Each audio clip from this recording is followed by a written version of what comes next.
Welcome everybody back to my channel, The Apprentice Adventurer. I'm in my backyard where I should be. I'm out for a ride today, but in this video, I'm going to be doing a fairly comprehensive review on the Cylinder Works 434cc big bore kit for the Suzuki DRZ400E.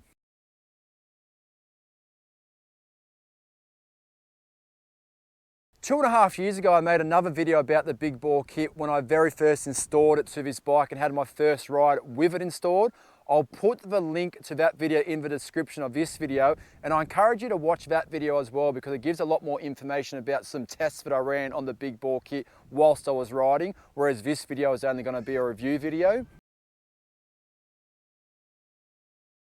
So my big bore kit is now 13,800 kilometers old, 2.5 years of age.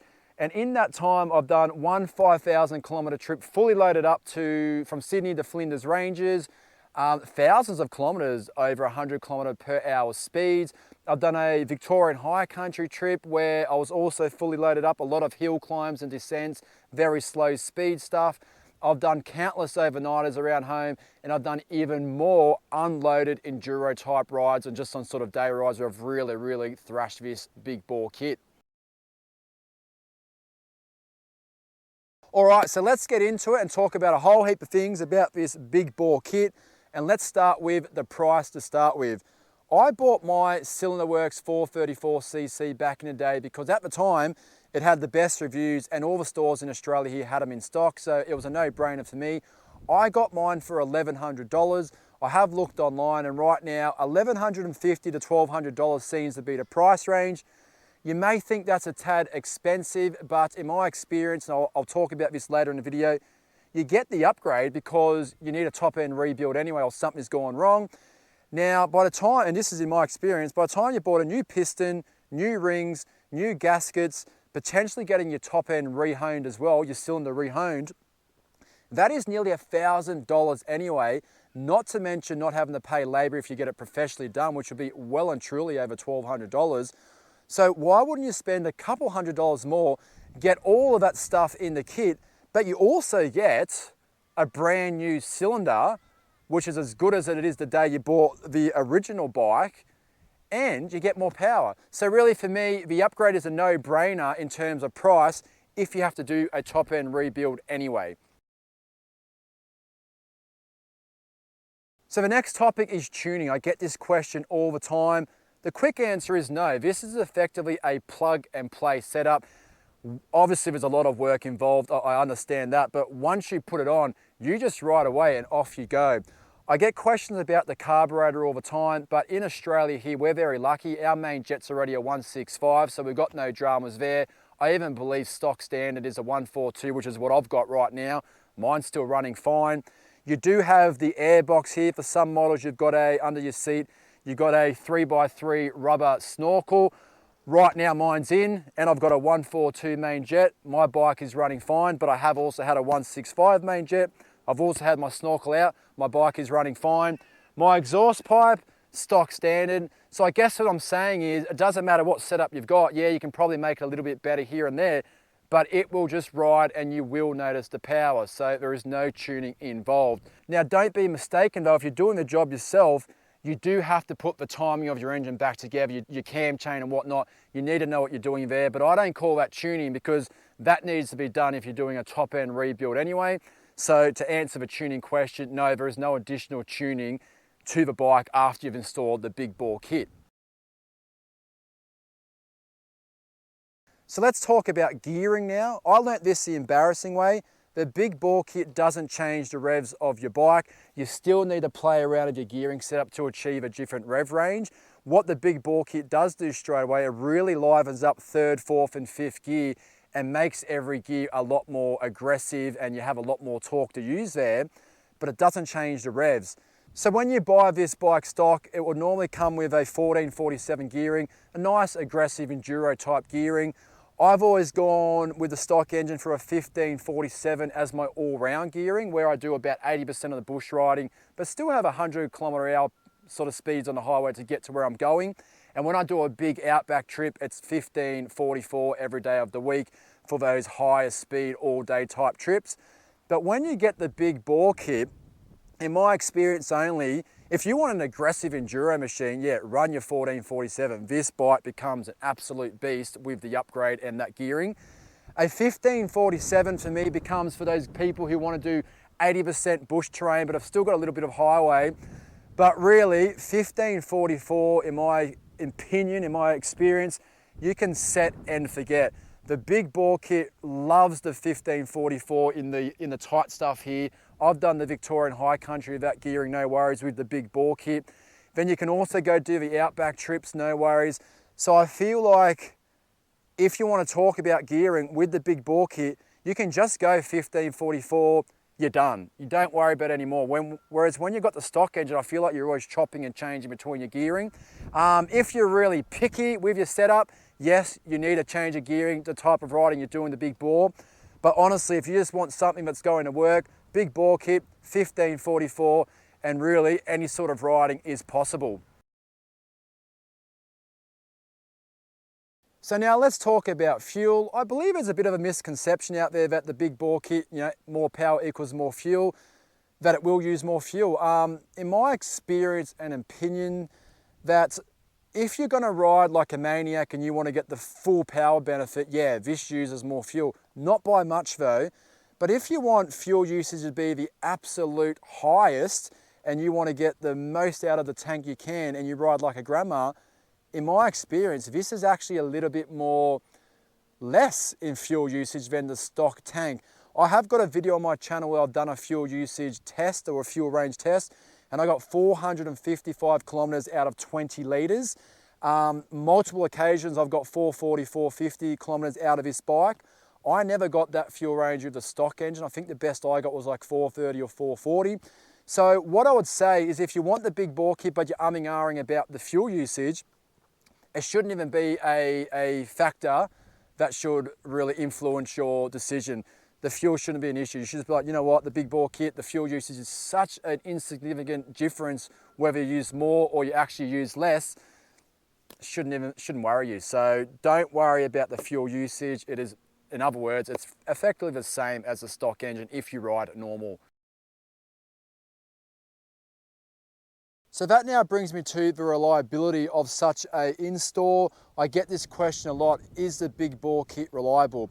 Put it this way guys, if you buy a reputable brand like the Cylinder Works, you install it properly, and I mean properly, or get it professionally installed, it is as reliable as the day the bike left the store brand new, because you're effectively bolting on brand new parts, and the bike's gonna be a whole lot better than obviously at the point when you are putting that upgrade on. But yes, I've had zero issues over 13,800 kilometers with this setup, so it's 100% reliable. Now, oil usage comes into play here. Look, I'm not gonna lie, I'll make it up.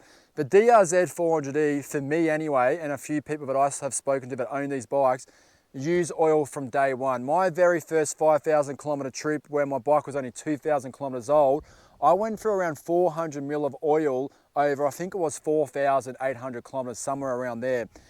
With the big bore kit, which I've done recently, a similar trip, I went through 500, I think it might have been 550 mil of oil at 5,000 kilometers.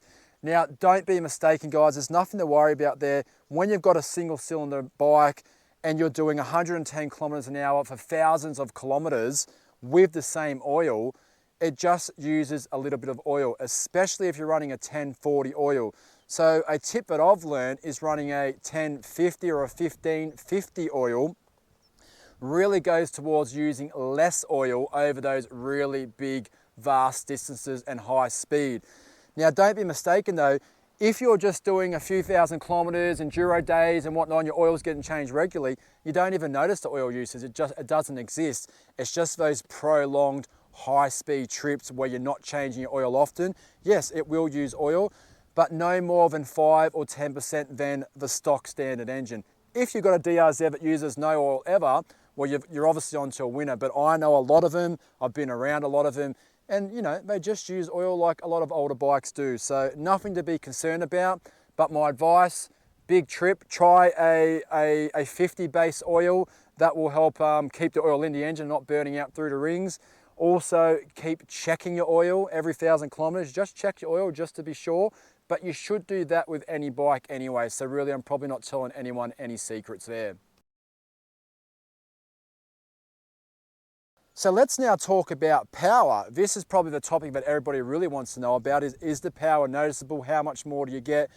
Well, to start with, guys, I've never dyno tested my bike, so I can't throw out exact numbers about the big bore kit. What I do know is that stock standard, the DRZ400E at the rear wheel from the shop, 39 horsepower is the claimed number. I have seen online that the big bore kit can add anywhere from 5 to 10 horsepower, but really the exact numbers, I can't really comment on that. What I will say is that yes, when you throw a leg over the bike and you start riding, you do notice the extra power straight away. But sadly, which is human nature and how humans adapt to anything new very quickly, after a couple of rides, you get used to that power and then it's like you never had any extra power. But that's not to say you haven't got it. You just get used to it, like if you jump on an 800cc bike and ride that for a couple of weeks, you get used to the power. So you can notice it. What I will say is that what's very noticeable is the extra torque. You do notice the extra torque, especially in sort of gears 2, 3, and 4, even 5. But in my experience and riding next to another DRZ400E owner with a stock engine, when you're in that same gear, low revs, you can now just snap the throttle and the bike will get going far quicker than the stock version where normally you'll drop a gear to get going. Another example would be when I'm doing sort of 90, 100 kilometers on the freeway and I've got to overtake, I used to drop it down in 4th gear and get the revs going. With the big bore kit and the extra torque, I just snap the throttle in 5th gear and the bike gets up and around the traffic, no dramas at all, and it does it far quicker. So I guess in short, yes, you do notice the extra power. I would say anywhere from 5 to 10 horsepower. Exact numbers I do not know. Yes, you get used to the extra power very quickly. Yes, the extra torque is noticeable and it comes in handy really, really well when you've got a loaded up bike, and instead of bogging down when you snap the throttle, the bike just gets going. So I think the power upgrade is also worth it. So what are my final thoughts on the big bore kit and who is it for? Why would you get this upgrade? There's 2 reasons to get this upgrade. Number 1, you're rich, money's not an option. Why are you buying this bike? I do not know. If you've got so much money, you want to throw all the money in the world at this bike to make it the best possible DRZ. Go spend $1,200. You may as well get it professionally installed as well and you'll get the best possible bike. So yeah, if money's not an option, go get the upgrade. And the second category of people is what I fall into, is when your bike breaks down and the top end needs rebuilding. I got the upgrade because at the time, my flat plate in my carburetor, a piece broke off, went into my top end, jammed all my valves up. Look, it was just a shit show for me, to be honest. So for an extra few $100, I got a whole new top end, effectively. And I thought, why would I do a rebuild when I can get a brand new cylinder and more power? So the second group of people are, you need a top end rebuild, maybe your bike's getting a bit old, spend a couple of $100 more, and rather than getting the same amount of power, get a brand new cylinder, get the big bore kit, get more power, and you've only spent a couple $100 or more. So they're the 2 categories of people. Money's not an option, and/or it's time for a top end rebuild anyway. But don't be mistaken, guys, this bike as a standard bike, it is so capable. Other than changing some gearing and get a long range fuel tank, this bike will travel all over Australia. It will do enduro trips all day long. So you do not need the big bore kit. In saying that, if money is not an option or it's time for a top end rebuild, get the big bore kit, because why would you not? Otherwise, leave the bike stock standard and just enjoy it for what it is. So that brings us to the end of the video, guys. I hope it's given a bit of information to those who have been sitting on the fence about it. If you need to know a bit more information, feel free to drop it in the comments. I'll try to get back to you where I can. But otherwise, yeah, enjoy your bike, enjoy your upgrade if you're going to get it, and I'll catch you all on the next video.